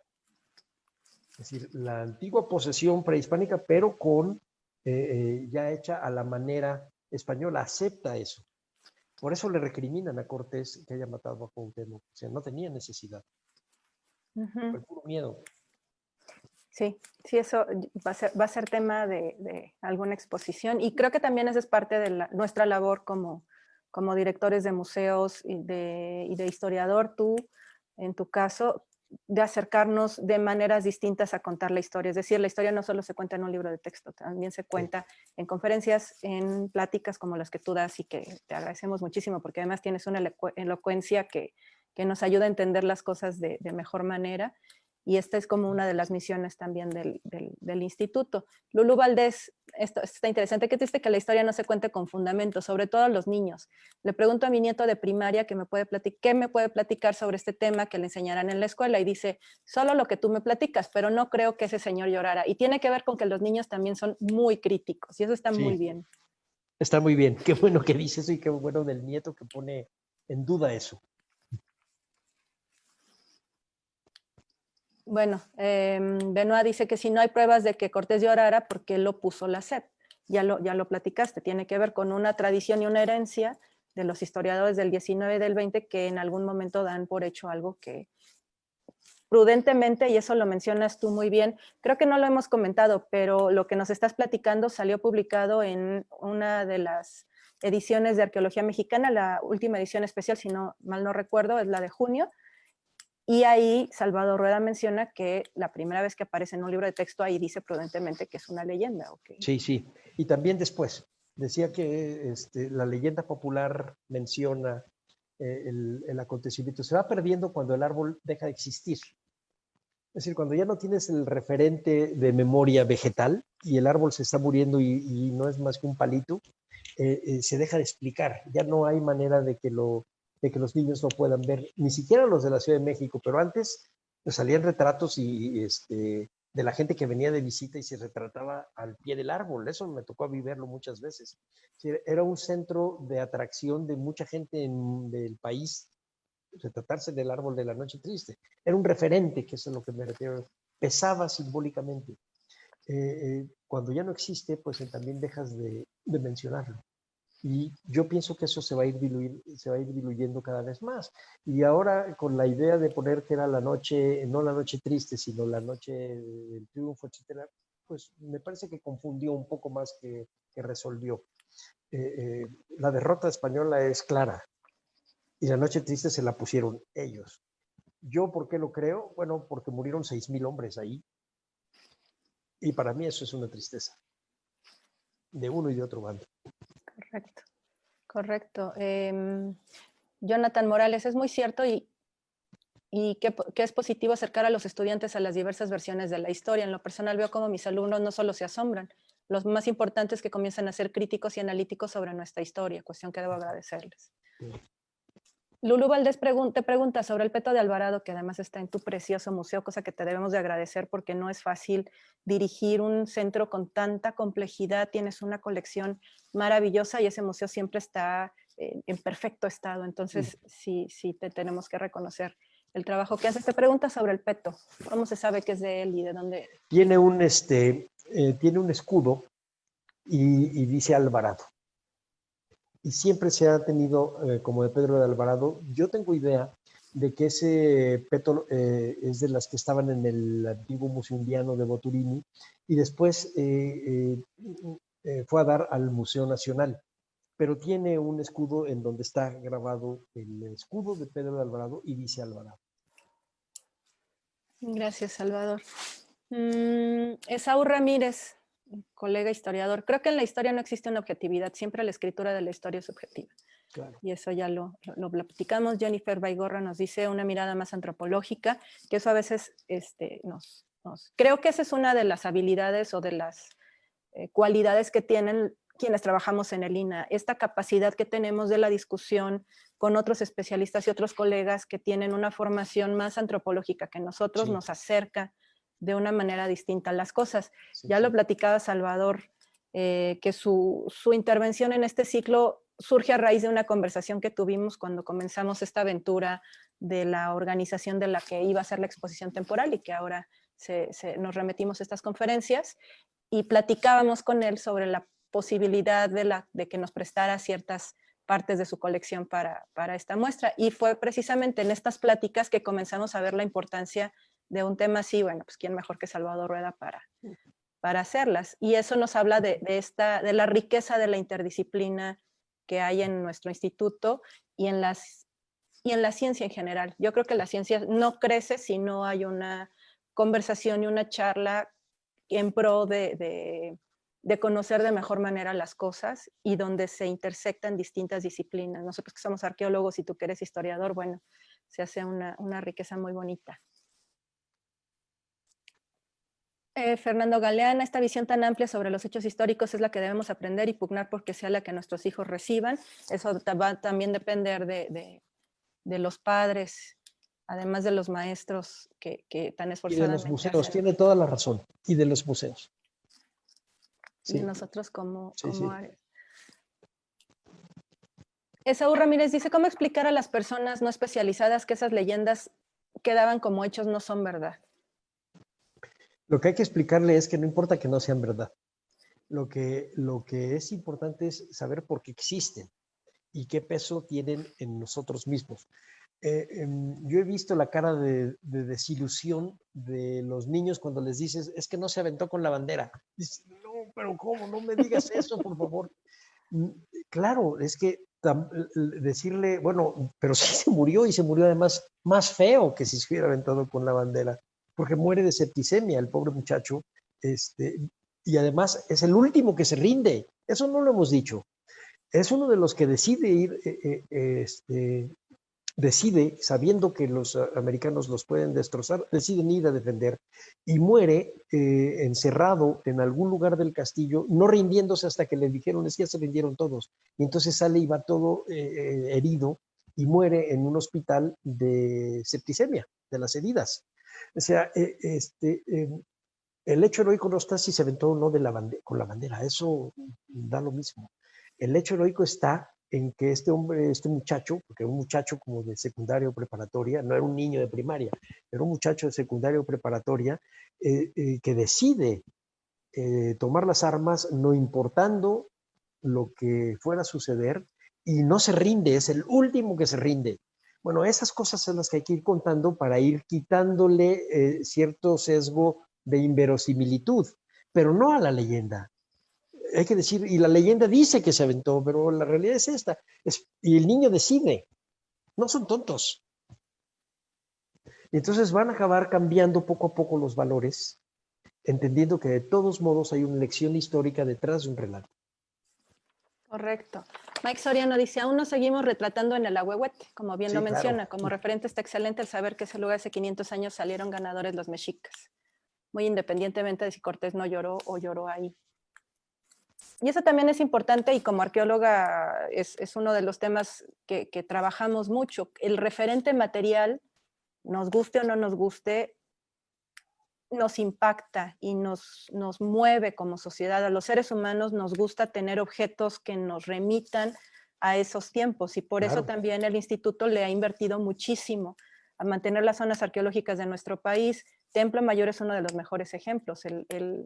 La decisión que se tuvo en 1978 de poder hacer la excavación para poder exhumar el Templo Mayor de una ciudad que estaba prácticamente desaparecida porque se destruyó en 1521, tenía que ver con esto, con la necesidad de un referente que nos llevara y que nos recordara que eso existió, que eso pasó y que el templo era el corazón de esa ciudad y de esa ciudad. Y como ese hay muchísimos referentes arqueológicos que es nuestra responsabilidad mantenerlos en pie. Es buena reflexión, director. Vero Ais pregunta ¿dónde está tu museo? Él trabaja en el Museo Castillo de Chapultepec, Museo Nacional de Historia. Héctor Raimundo nos pregunta sobre la necesidad de replantear la historia de la conquista. Digo, esto ya lo hicimos ahora para Noche Triste.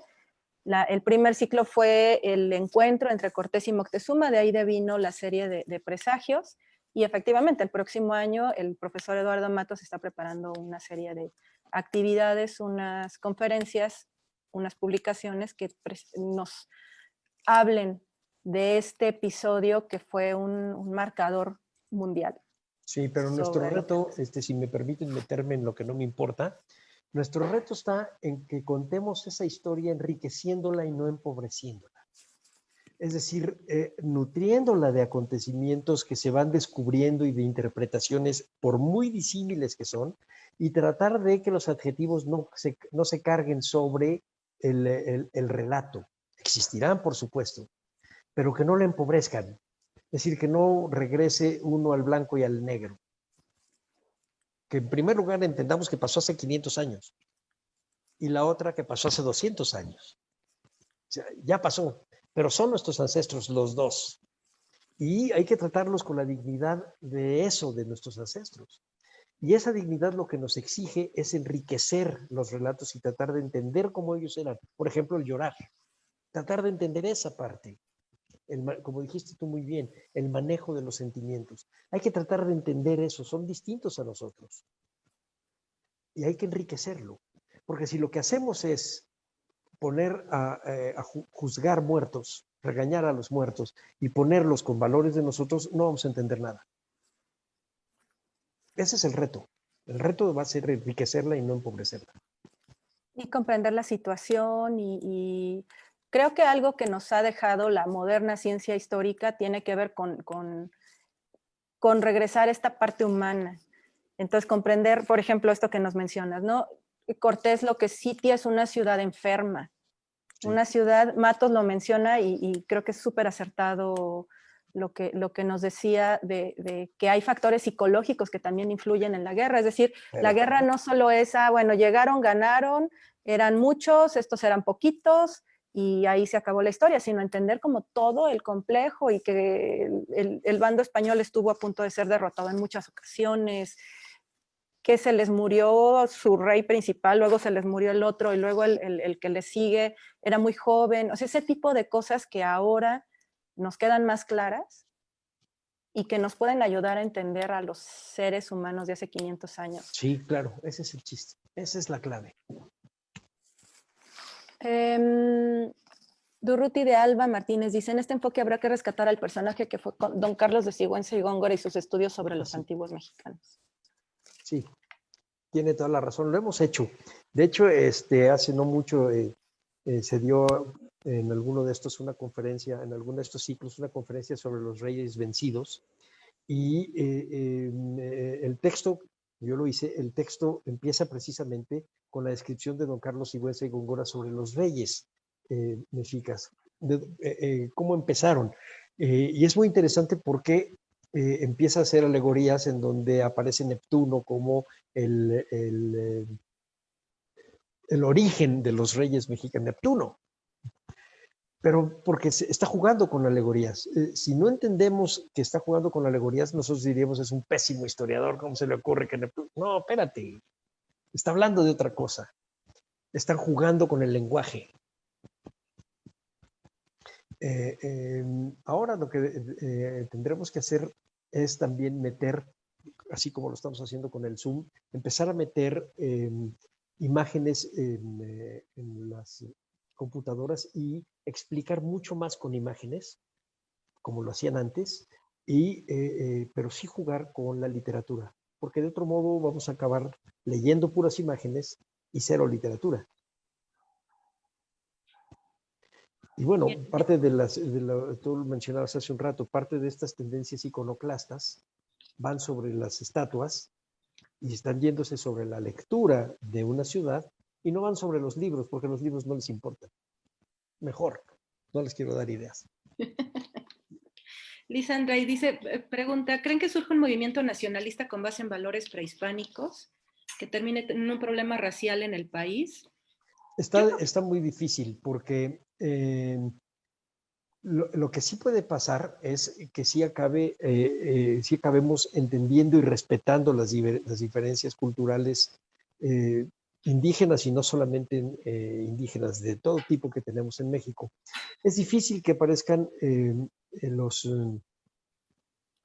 valores prehispánicos porque hay una parte de esos valores prehispánicos que el pensamiento cristiano que sigue permeando en nuestra cultura, no lo buscaría. Por ejemplo, la antropofagia.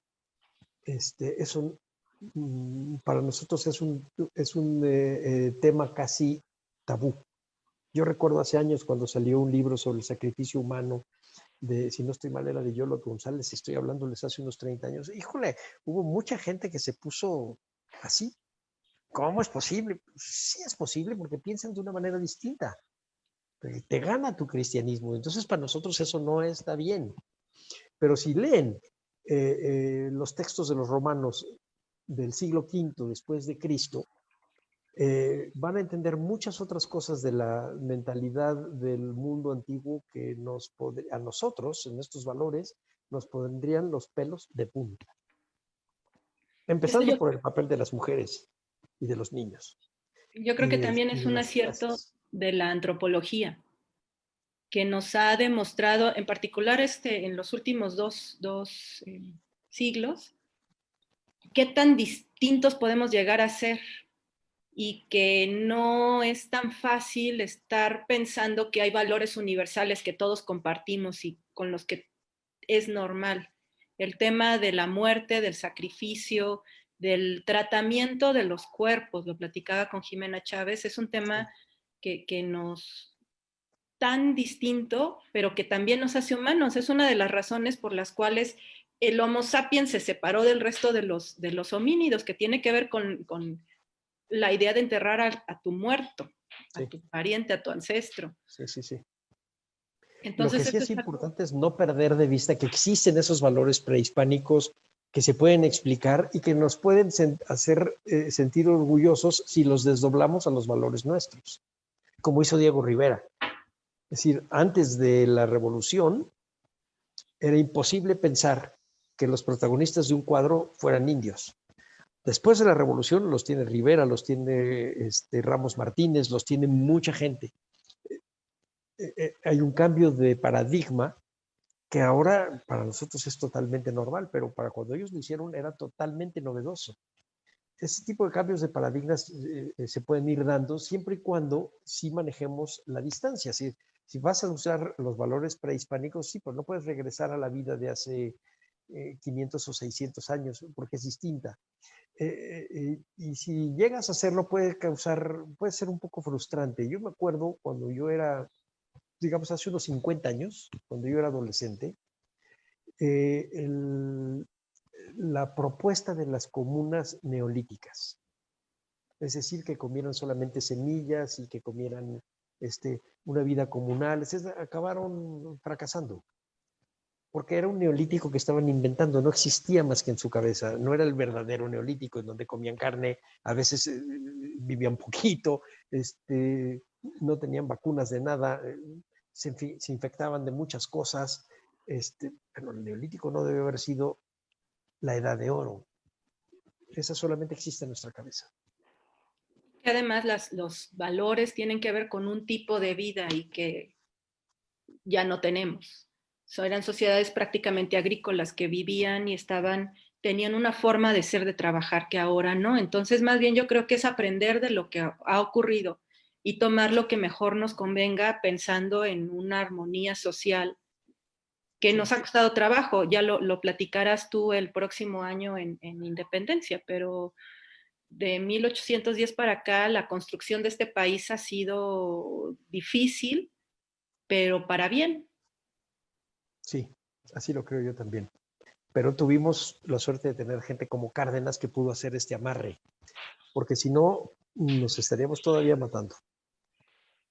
Y creo que eso es precisamente lo que no queremos y para eso estamos organizando este tipo de conferencias. Te agradecemos muchísimo, Salvador. Muchas gracias, doctora. Muchas gracias a toda la gente que participó y que nos estuvo oyendo. Sí, mil gracias a todos por seguirnos. El siguiente viernes vamos a tener al profesor Eduardo Matos Moctezuma. Hubo consecuencias por el triunfo de la noche triste. El profesor va a hacer unas reflexiones muy interesantes. Los esperamos en punto de las 6:30 para esta conferencia. Te agradecemos muchísimo, Salvador, que hayas estado. Muchas gracias, Pati. Y mil gracias a todos ustedes por vernos. Nos vemos el siguiente viernes, 6:30 de la noche. Que estén muy bien. Instituto Nacional de Antropología e Historia. Secretaría de Cultura. Gobierno de México.